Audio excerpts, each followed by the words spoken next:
सूर्य की रोशनी कितनी भी तेज हो पर कमरे की खिड़की बंद हो तो रोशनी अंदर प्रवेश नहीं करती। रोशनी का उजाला तभी प्रभावी होगा जब दरवाजा खुला हो, खिड़की खुली हो। और हमारे पितृ देवता हैं दरवाजा, खिड़की, और देवताओं की कृपा तभी प्रभावी होगी जब पितरों की कृपा होगी। पितृदोष के अनेक कारण हैं। आचार्य बड़े बड़े महापुरुष बताते हैं, अकाल मृत्यु हो जाना, भ्रूण हत्या होना, इससे भी पितृदोष लगता है। परिवार में अकाल मृत्यु हो जाए, इससे भी दोष लगता। किसी पूर्वज का ठीक से क्रियाकर्म ना हुआ हो, उससे भी पितृदोष लगता। ठीक से षोडशी 13वीं आदि की परंपरा, 13वीं की परंपरा ना हो, उससे भी पितृदोष लगता। गौ माता ब्राह्मण का वध करने से भी पितृदोष लगता। कन्या का वध करने से भी पितृदोष लगता। देवताओं, देवभूमि में, तीर्थ भूमि में अमंगल कार्य करने से भी पितृदोष लगता है। हाँ, वेश्या का संग करने से भी पितृदोष लगता है। घर में कन्या अथवा बहू की अत्यधिक अवहेलना, अमानवीय अवहेलना करने से भी पितृदोष लगता है। महाराज, पितृदोष के लक्षण क्या हैं? विवाह ना होना, संतति में रुकावट बनना,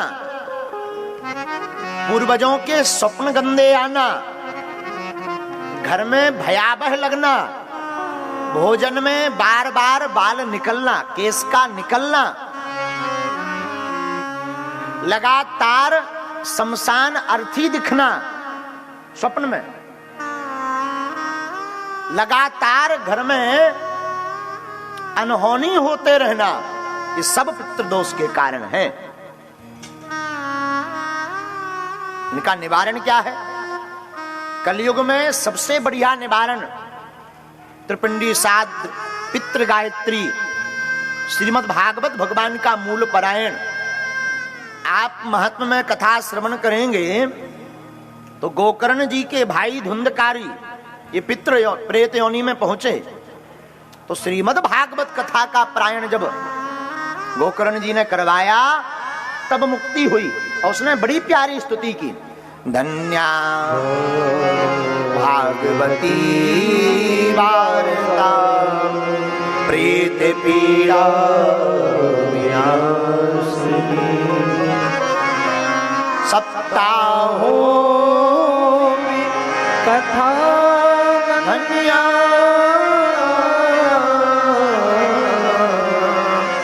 कृष्ण लोक फल प्रदा। धुंधकारी जब प्रार्थना करता है तो कहता है, धन्य है भागवत की कथा जो मुझ जैसे प्रेत का तरण तारण कर दिया। तो पितृपक्ष में जो जीव ब्राह्मण भोज करवाता, दीनहीनों को भोजन करवाता, पितृपक्ष में अपने पितरों के निमित्त जो दान देता, अन्नदान, वस्त्रदान, द्रव्यदान, अश्वदान, गौदान, गजदान, भूमिदान, ऐसा करने वाले व्यक्ति के घर के पितृ शांत होते हैं, पितरों की कृपा होती है। और हम तो आज निवेदन करेंगे, प्रथम दिन है, 7 दिन तक आप इसी भाव से कथा सुनना और ठाकुर जी हमें इसी भाव से कथा कहलवावे इस दास के टूटे फूटे मुख से कि हमारे आपके जितने भी पितृ हैं वो सब शांत हो गए और उनकी कृपा आप सब पर हो गए।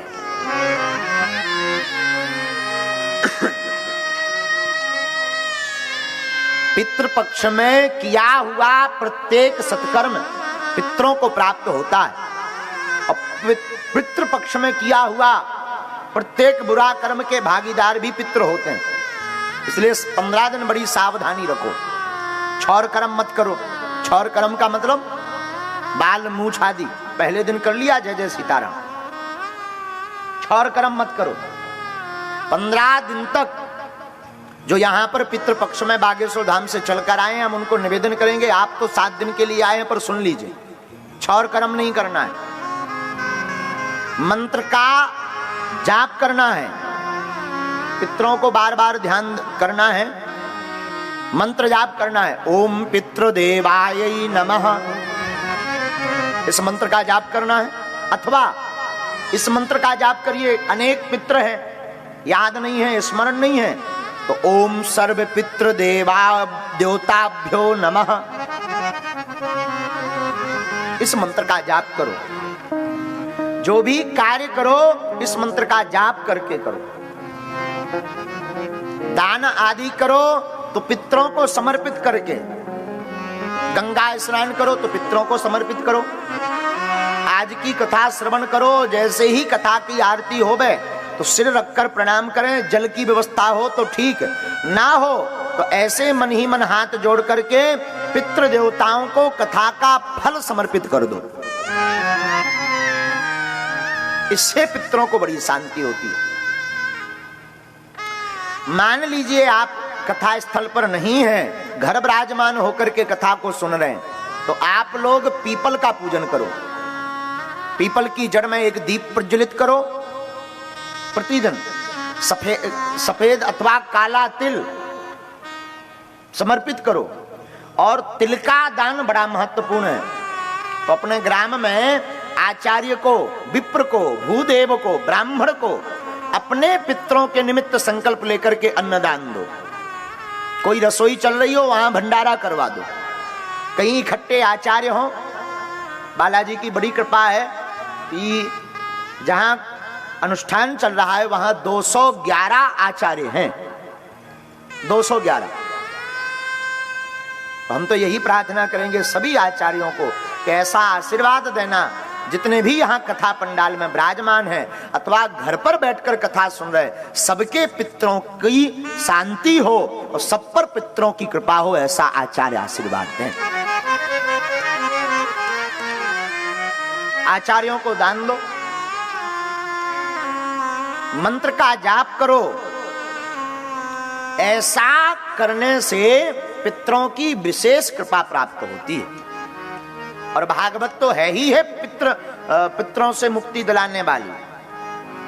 कैसी भी बाधा हो, अगर आप बड़े सिद्धांत पूर्वक, भाव पूर्वक बैठकर,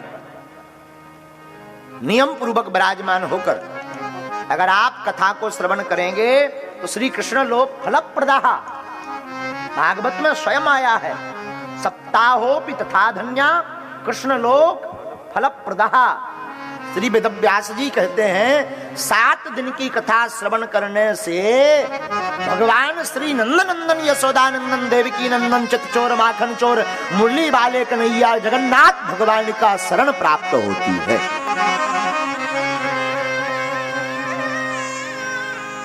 लेकिन बैठना बड़ी भावपूर्वक होता। आप सोचो कि हम बैठे यहाँ और कचौड़ी गली में बढ़िया चाय पिए। मनीराम जी बनारस की खई के पान बनारस वाला, यहाँ बैठे रहो, मनीराम तुम्हारा पान खाए बनारस का, बड़ा गड़बड़।